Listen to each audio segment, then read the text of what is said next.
ನಮಸ್ಕಾರ. SIR form ಅಥವಾ enumeration ಫಾರಮನ್ನು ಯಾವ ರೀತಿ ತುಂಬೋದು ಅಂತ ನಾನು ಈ ವಿಡಿಯೋದಲ್ಲಿ ತೋರಿಸ್ತಾ ಇದ್ದೀನಿ. ಈಗಾಗಲೇ ಎಲ್ಲರ ಮನೆಗೂ ಎರಡೆರಡು ಫಾರಮ್ ಬಂದಿರುತ್ತೆ. ಅದರಲ್ಲಿ ಕೆಲವರು ಗೊತ್ತಿರೋರು ತುಂಬಿಟ್ಟಿರ್ತಾರೆ, ಕೆಲವರು ಗೊತ್ತಿರೋದಿಲ್ಲ, ಯಾವ ರೀತಿ ತುಂಬಬೇಕು ಅಂದ್ಕೊಳ್ತಾ ಇರ್ತಾರೆ. ಅವ್ರಿಗೋಸ್ಕರ ನಾನು ಈ ವಿಡಿಯೋವನ್ನು ಮಾಡ್ತಾಯಿದ್ದೀನಿ.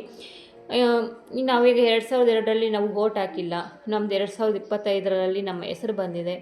ನಾವು ಯಾವ ರೀತಿ ತುಂಬಬೇಕು ಅನ್ನೋವಂಥದ್ದು ಕೆಲವರಿಗೆ ಗೊತ್ತಿರೋದಿಲ್ಲ. ಅಂಥವ್ರಿಗೋಸ್ಕರ ನಾನು ಈ ವಿಡಿಯೋನ ಮಾಡ್ತಾಯಿದ್ದೀನಿ. ಈಗ 2002ರಲ್ಲಿ ನಾವು ಮತನೇ ಹಾಕಿಲ್ಲ, ಇದು ಯಾವ್ದು ತುಂಬಬೇಕು ಅಂತ ನಾನು ಹೇಳ್ತಾ ಇದ್ದೀನಿ. ಇದರಲ್ಲಿ 3 ಕಾಲಮ್ಸ್ ಇರುತ್ತೆ. ಮೊದಲನೇ ಕಾಲಮ್ಸಲ್ಲಿ ನಮ್ಮ ಡೀಟೇಲ್ಸು ಏನಿದೆಯಲ್ಲ ಎಲ್ಲ ಹೊರಗೆ ಕೊಟ್ಟಿರ್ತಾರೆ. ನಾವೇನು ಮಾಹಿತಿಯನ್ನು ತುಂಬ ಅಂತ ಅವಶ್ಯಕತೆ ಇರೋದಿಲ್ಲ. ಇಲ್ಲಿ ಮಾತ್ರ ನಾವು ಭಾವಚಿತ್ರವನ್ನು, ಇತ್ತೀಚಿನ ಒಂದು ಕಲರ್ ಫೋಟೋವನ್ನು ಮಾತ್ರ ಇಲ್ಲಿ ಅಂಟಿಸಬೇಕಾಗುತ್ತೆ. ಮತ್ತು ಕೆಳಗಡೆ ಕಾಲಮ್ಸ್ಗೆ ಬಂದರೆ ಈ ಎಡಗಡೆ ಏನಿದೆಯಲ್ಲ ಈ ಕಾಲಮ್ಸನ್ನು ನಾವು ತುಂಬೋ ಅಂಥ ಅವಶ್ಯಕತೆ ಇರೋದಿಲ್ಲ. ಯಾಕೆ ಅಂದರೆ ಇಲ್ಲಿ ಈ ಕಾಲಮನ್ನು ನಾವು 2002ರಲ್ಲಿ ಯಾರು ಮತ ಹಾಕಿರ್ತಾರಲ್ಲ ಅವರು ತುಂಬುವಂಥ ಕಾಲಮ್. ಅದನ್ನು ಬಿಟ್ಟು ಬಲಗಡೆ ಕಾಲಮ್ ಇರುತ್ತಲ್ಲ ಈ ಕಾಲಮಲ್ಲಿ ನಾವು ಮಾಹಿತಿಯನ್ನು ತುಂಬಬೇಕಾಗುತ್ತೆ. ಈಗ ಹೆಸರು ಅಂತಂದರೆ ನಮ್ಮ ಹೆಸರು ಬರೆಯೋ ಹಾಗಿಲ್ಲ. ಯಾಕಂದರೆ ನಾವು 2002ರಲ್ಲಿ ವೋಟ್ ಹಾಕಿಲ್ವಲ್ಲ, ಅದರಿಂದ ನಾವು ತುಂಬುವಷ್ಟು. ಮತ್ತು ಯಾರ ಹೆಸರು ಬರೀಬೇಕು ಅಂತ ಅಂದರೆ ನಮ್ಮ ಮನೆಯಲ್ಲಿ ತಂದೆದಾಗಿರ್ಬೋದು, ತಾಯಿದಾಗಿರ್ಬೋದು, ಅಥವಾ ಅಜ್ಜಿದಾಗಿರ್ಬೋದು, ತಾತದ ಆಗಿರ್ಬೋದು. 2002ರಲ್ಲಿ ಮತ ಹಾಕಿರ್ತಾರಲ್ಲ ಅವರ ಒಂದು ಹೆಸರನ್ನು ಬರೀಬೇಕಾಗುತ್ತೆ. ಈಗ ಉದಾಹರಣೆಗೆ ತಂದೆ ಹೆಸರನ್ನು ಬರೆದ್ರು ಅಂದ್ಕೊಳ್ಳಿ, ಅವರ ತಂದೆ ಹೆಸರು ಬರೆದ್ರೆ ಅವರ ಇಲ್ಲಿ ಅವ್ರ ತಂದೆ ಹೆಸರು ಬರೀಬೇಕು.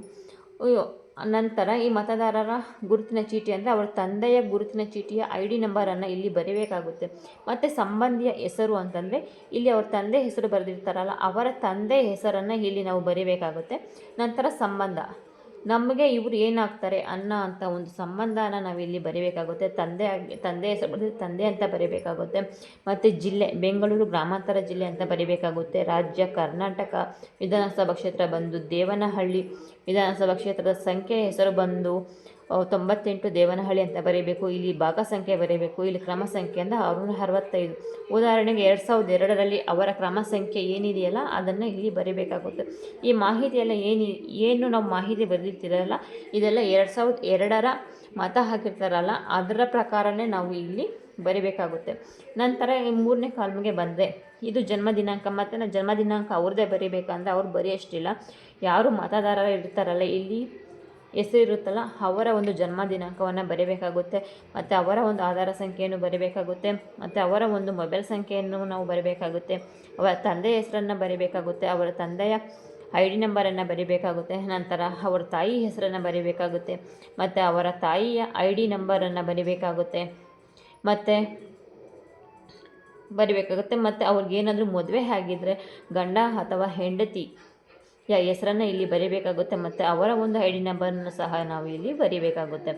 ನಂತರ ಲಾಸ್ಟಿಗೆ ಕಡೆಯದಾಗಿ ಇಲ್ಲಿ ಅವರ ಸಹಿಯನ್ನು ಹಾಕಬೇಕಾಗುತ್ತೆ. ಅವರ ಸಹಿಯೆಲ್ಲ ಹಾಕಿದ ಆದಮೇಲೆ ಇಲ್ಲಿ BLOಗಳ ಒಂದು ಸಹಿಯನ್ನು ಹಾಕಿಸಿಕೊಂಡು ನಾವು ಒಂದು ಫಾರಮನ್ನು ಅವ್ರಿಗೆ ಕೊಡಬೇಕಾಗುತ್ತೆ, ಇನ್ನೊಂದು ಫಾರಮನ್ನು ನಾವೇ ಇಟ್ಕೋಬೇಕಾಗುತ್ತೆ.